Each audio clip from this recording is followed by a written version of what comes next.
My dad's friend has been patronizing and belittling me for years, but when he crossed the line at a family party, I finally told him I hated him, and now my dad's not speaking to me. Years ago, my dad met Harold through mutual friends, and they hit it off. I was 18 and in college when I met him, and we never had a close relationship. However, he always seemed to think of himself as a family friend, and was extremely infantilizing and condescending towards me. Every time I saw him, I tried to tell myself it wasn't that bad, only for him to prove me wrong less than a minute later. Harold would disrespect my boundaries, say things like, "You're not 19, you're a baby," while I was talking to other people, and patronize me, my education or my hobbies whenever he had the chance. He always noticed that annoyed me, to which he'd playfully ask if I hated him. I always said no, but only for my father's sake. The final straw came the day Harold interrupted a barbecue to say, "I really like you, even though you're an impolite brat." I was 20 years old. I'd been quiet all day, working on a paper during the barbecue, but replied patiently and politely whenever anyone addressed me. And even if that hadn't been the case, I knew he didn't have the right to talk to me like that. After that, I started making an effort to avoid any events I knew he'd be attending. Yesterday was my father's girlfriend's birthday. They threw a small lunch party at my dad's apartment. I went there with my fiancé and our 6-month-old son. Harold was there. I hadn't seen him in months, but he still talked to me as if I was a dumb child.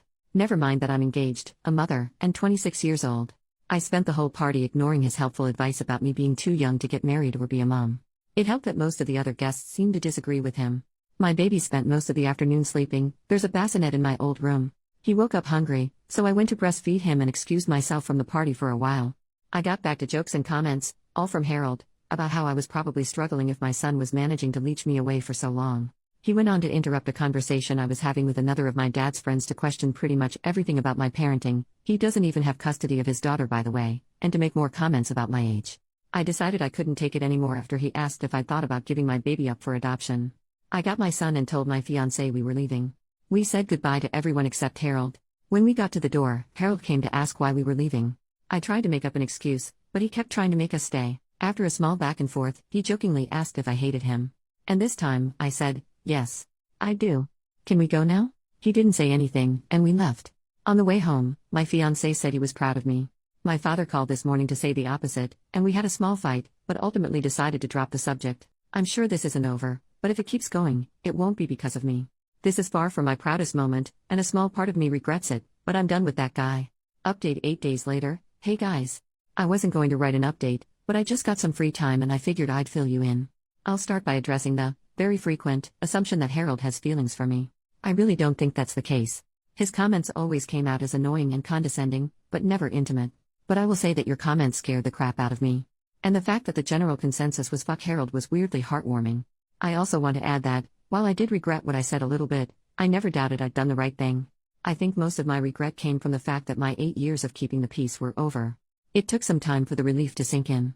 Truth be told, I've been wanting to do this since the barbecue incident, which was when I went from "I don't like that guy" to "I can't stand that guy." My father called Harold the day after I made my previous post.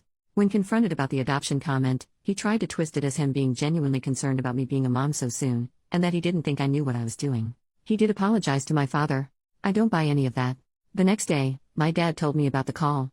He said I should forgive Harold for what he thought was an honest misunderstanding. He also told me I should apologize too, since I'd overreacted by telling Harold I hated him for such a small reason.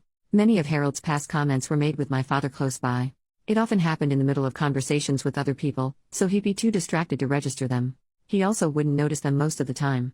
My dad doesn't pay enough attention to anything that doesn't either concern or anger him, and he'll most likely forget it until he gets angry at something else later anyway.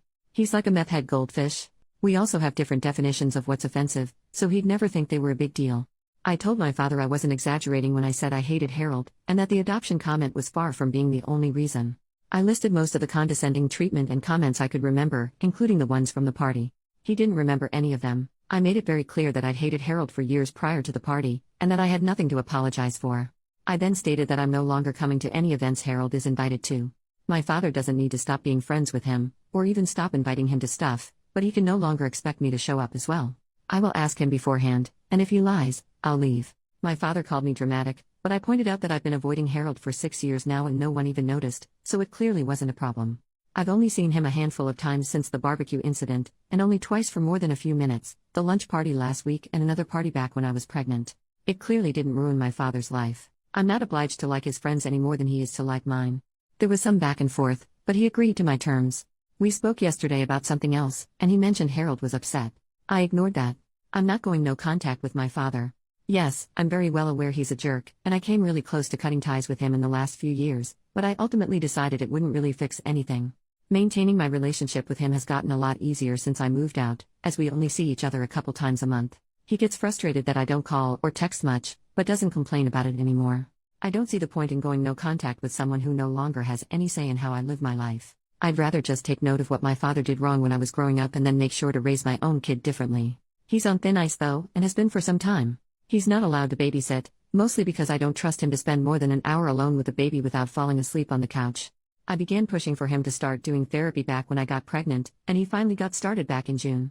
His behavior around me and my younger sister, who still lives between our very divorced parents, has improved a lot since, and I've made it clear to him that he won't be allowed near my son if he stops attending. This is the first time in my life my father has improved his behavior. It's hard to be hopeful, but I'm trying. And if I ever do go no contact with my father, it won't be because of Harold. So that's it. Overall, I'm glad I don't have to deceive anyone anymore. My relationship with my father is rocky, but I won't dwell on it. My main responsibilities are my son, my fiancé, and my job, and that's not changing anytime soon. And to those who mentioned Jesus Christ Superstar and Blue Oyster Cult in my last post, has anyone told you you're freaking awesome today? Because you are. New update 1 year and 1 month later. Hey guys. Wow, I can't believe it's been over a year since I last posted about this. I planned on updating some time ago. These past few months, I've been caught up in raising a toddler, getting married, yay, working like crazy and rewatching Supernatural. Needless to say, I've been busy. Openly avoiding Harold has been working pretty well. My father has been respecting my boundaries. Whenever he invites me and my husband over for lunch or dinner, I ask who else will be there. If Harold's coming, he tells me. He hasn't lied so far, and doesn't usually insist when I tell him I'm not coming. Since my last post, I've only seen Harold once, at my dad's birthday party a few months ago. Yes, I knew he'd be there. My father promised he'd tell him not to talk to me. Also, some of my father's friends' kids, most of whom I used to babysit, would be there. I hadn't seen them in a while, and I love them more than I hate Harold. I ended up spending most of the party with my son and the kids. Harold didn't talk to me at all, so I guess my father was true to his word. My husband and I did catch him staring at us a couple times, but I decided to ignore it. I caught my husband staring back once, and the walking marshmallow I married actually managed to look threatening. I love this man. You know who did talk to me? Harold's girlfriend. Yes, he has one now. She interacted with me twice. First, she came over to coo over my son before making a comment about how he needed a haircut. Ha ha ha, I already hate you. Later, she approached me and said, "You're shy, aren't you?" I said no. She laughed and said, "Yeah, you're shy." She said all that in the same tone one would use to talk to a 6-year-old. I managed to keep my expression schooled. Otherwise, I would have told her I'm not shy, I just chose to spend the whole party with the kids because they were better company than her and her annoying-ass boyfriend. So yeah, based on both my interactions with her, Harold's girlfriend is insufferable. In other words, they're perfect for each other. I don't have much else to add. My father broke up with the woman he was dating last year, long freaking story, and has a new girlfriend. She is not annoying or psychotic, and I actually really like her. They won't last a year. My relationship with my father is still not perfect, by the way, but it has improved. He's actually started apologizing to me a lot more often. I don't know whether it's the therapy or the fact that motherhood has apparently made me terrifying, but I'll take it. And I'll give credit where it's due. He's a very good grandfather. I'm also glad my father is respecting this Harold boundary. I very much don't want this man in my life. Honestly, I'm pretty satisfied right now. My little boy is thriving. Part of me really misses the baby times, but I grow prouder and prouder every day. Getting to know my kid has been fantastic.